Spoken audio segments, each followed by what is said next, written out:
The End of All Existence. A Salvia Divinorum trip report by Yikes.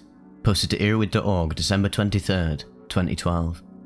The reason I am submitting this experience is that I want more people to be aware of the potential magnitude of Salvia Divinorum. It has been over 6 months since this happened, but this was the most unexpected and chaotic thing that has ever happened to me.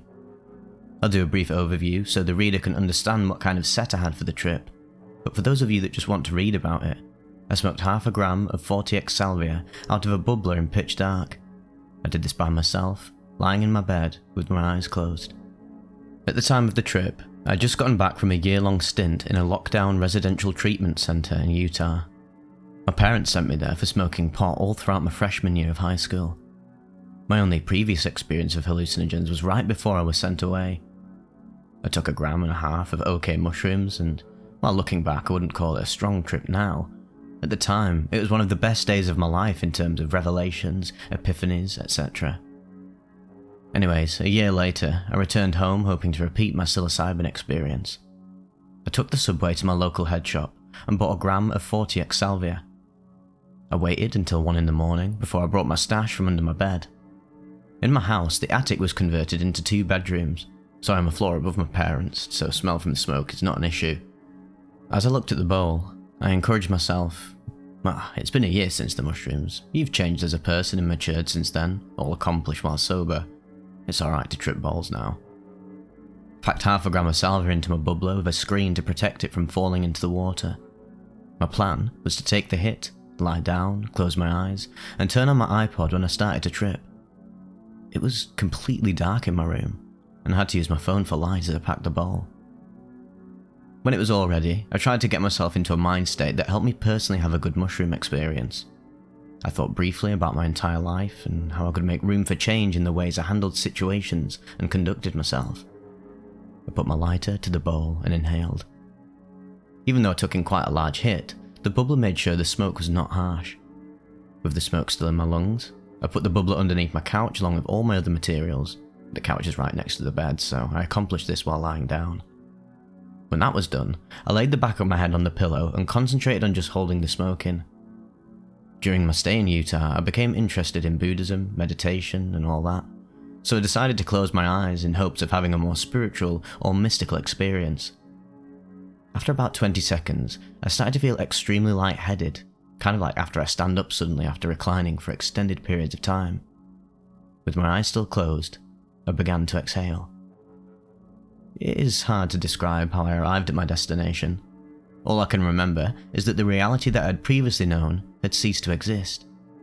I was face to face with what looked like an entity composed of hundreds of my faces. All of them began leering at me in the sort of way that made me feel like they were happy in the knowledge that I'd finally gone insane. I immediately winced in my mind and tried to tell myself everything was going to be alright, but at the same time, I was terrified and had no idea why I was seeing what I saw.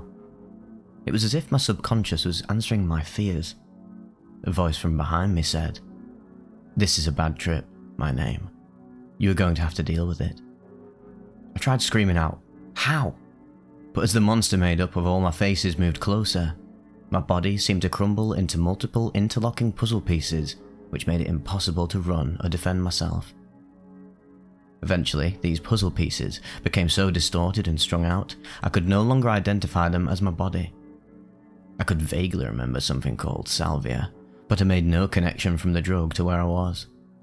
All my hope of ever returning to reality was beginning to fade. Soon, I became aware of other entities besides the one made up of my faces. Instead of being something I could see, they were more of a group of intelligent but malicious and cruel beings that had come to speak to me. We communicated through thoughts, because, well, I couldn't see them, but at this point in the Salvia dimension, I had no eyes to perceive them with at all. I would think of a mix of words and emotions about those words, and the Salvia creatures would respond in the same way. The initial message I got from them was that my entire life had just been my imagination. It was similar to the point when you wake up from a dream and realise that all the events that happened to you in it did not exist, even though at the time you thought it to be reality. What I was going through and where I was exceeded my expectations 1,000,000 times over about what I thought dying would be like. What was happening was so unearth-like, yet so real. I found the message the Salvia creatures were telling me to be very convincing. I was now sure that I had always been in this dimension for eternity, and that I would always be there. There was no reality except for this one that I now found myself in. Suddenly, from the back of my mind, there was a burst of thought. "Salvia!" I exclaimed in my mind to the creatures. Since they could see my every thought, I did not form many words in my mind. My rational mind was trying to use this drug called Salvia as a bridge to reality from where I was. The emotion I was feeling was sudden hope in the face of sheer terror. The only thing I can really compare it to is when death row inmates are about to be executed. They often feel the delusion that they are going to be saved, that at the last moment they will halt the procedure. The Salvia creatures, instead of being angry that I was going to escape, simply communicated to me the general vibe that that's what everyone tells themselves when they finally wake up. They seemed amused that I was filling out the stereotype of someone who has just woken up in an apparently insane dimension of reality that they had really been in all along. I don't know how I got to the next part of the trip from here. When I tried to remember it, I can limit it down to 3 guesses as to why I arrived there. Either the Salvia creatures were punishing me for trying to convince myself it was not real, they were trying to help me by showing me just how real the reality of the Salvia was, or the third option was that once they'd completed their obligatory role of explaining reality to the newcomer, they lost interest and left me to myself. Anyways, I lost all awareness of existence, and everything I'd ever known in my entire life had vanished. All my memories, experiences, insights, emotions, all of them had vanished. All my knowledge of what the universe was, what time was, vanished, and I ceased to understand that existence in itself even existed. I cannot determine how long I spent in this phase because there was no concept of time. For an eternity, everything about me did not exist except for the fact that I was directly experiencing this phenomena. I was a direct witness to this, yet had no idea that I was the witness, nor that the nothing I was witnessing was separate from the witness. All was one, and one was all. Eventually, I was basically born again. In the middle of eternity, suddenly there was a spark of awareness. Up until this point, I'd lost my body, so I felt no physical sensations, but I did become aware of one thing. I was extremely uncomfortable, and to the point where that was all I knew. I had no thoughts except for this primordial discomfort. Soon after I became uncomfortable, I became aware of 2 surfaces. Once again, my entire identity was composed of these 2 surfaces. As I began to manifest more and more, though, my discomfort and dismal hopelessness increased. The 2 surfaces appeared out of nowhere. It was like out of the vacuum of space. The emptiness was torn in half and folded to support these 2 surfaces. Looking back on the trip now, this was the first point when I became aware of matter. As my direct experience of reality turned to 3-dimensional from nothing, it was extremely unpleasant. Before these 2 surfaces, my perception was just part of the nothingness, but when the 2 surfaces became the only thing I knew, my perception attached itself to the 2 surfaces. The reason this was also uncomfortable was that I felt like my perception was being crushed by the 2 surfaces, and the entire weight of existence, the entire weight of this universe that my senses told me was real, was crushing down these 2 surfaces together. Eventually, it got worse, and a point arose out of the 2 surfaces. Instead of 2 planes of existence, there was a pyramid puncturing the plane alongside it.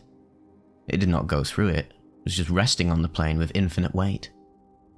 As the progression of space occurred, it seemed that time was beginning to slide back into existence from nothingness.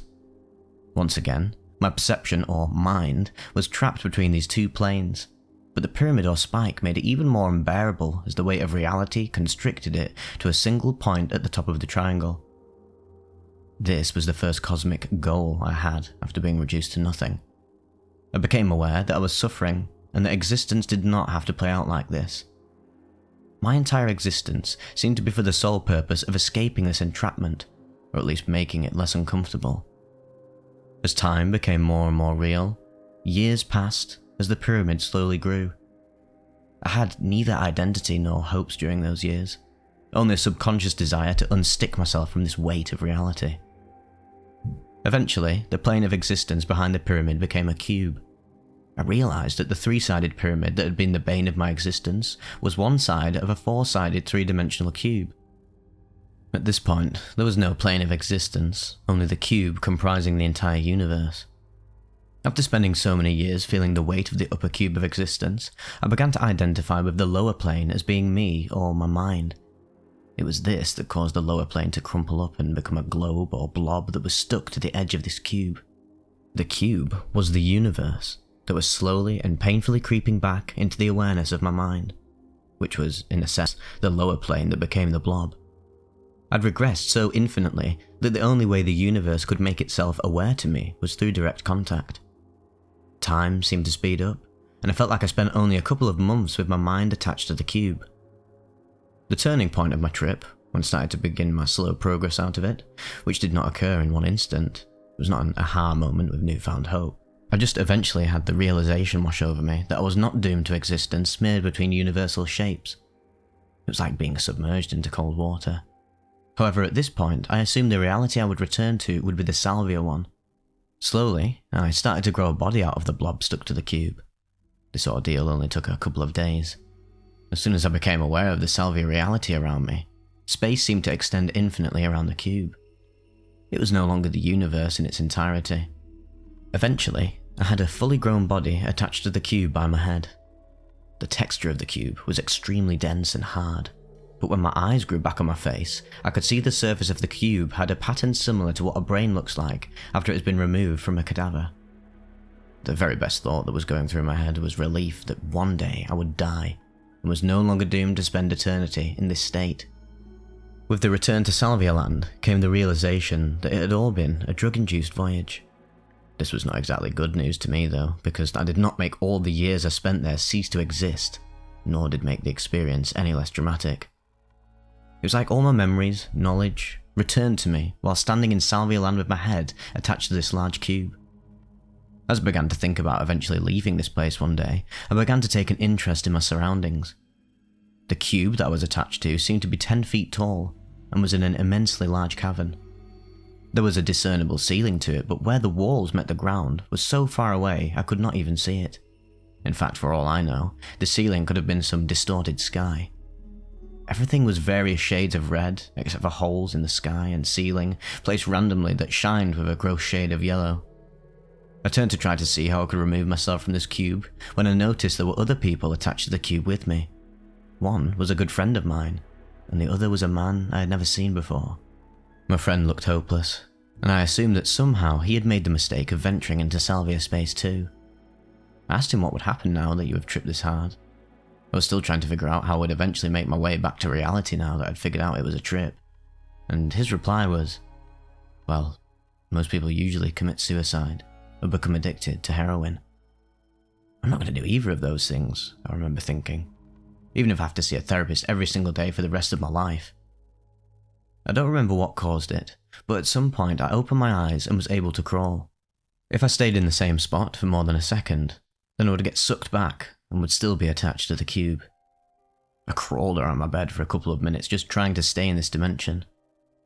After about 10 minutes I had a hard time understanding what had occurred.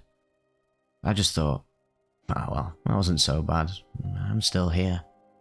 And then, went to sleep. Over the course of the next week I began to ponder what had even happened and think about it more clearly. Looking back on that experience, I don't regret doing what I did, but at the same time, I wish I had looked into what I was going to smoke before I did it. It definitely changed my wildest assumptions about where drugs could take you. It was also a factor in me having less anxiety in my life. Whenever I'm feeling anxious, I think back to when I was convinced I would never return to reality. I believed that the reason I freaked out was because I placed too much value upon myself. I assumed I was the center of the universe. This Salvia experience I went through made me think about how insignificant we all are in the entire history of our universe. So whenever I start thinking about it, when anxious, it makes whatever caused my anxiety to seem less bad. The first time I tried LSD, I was fortunate enough to be with two very helpful and nice girls who were experienced with it. I feel that the Salvia definitely helped me have a nice first acid trip though. The hour that the effects slowly built up over felt like an eternity compared to the 20 disorienting seconds it takes to reach a Salvia peak. Reading the book The Psychedelic Experience by Timothy Leary was pivotal as well, but the Salvia made it so my expectations were far from overwhelmed. For anyone who reads this and is making the decision to never do Salvia, don't think your experience will automatically be similar to mine. I plan to have a breakthrough on Salvia before I die, which will most likely require me to do it several more times. If I have any advice for someone who is going to do Salvia for the first time, or do enough to have a level 5 or 1 trip, my advice would be to ponder first how insignificant you are in the grand scheme of things. Also try to be satisfied with life at that point.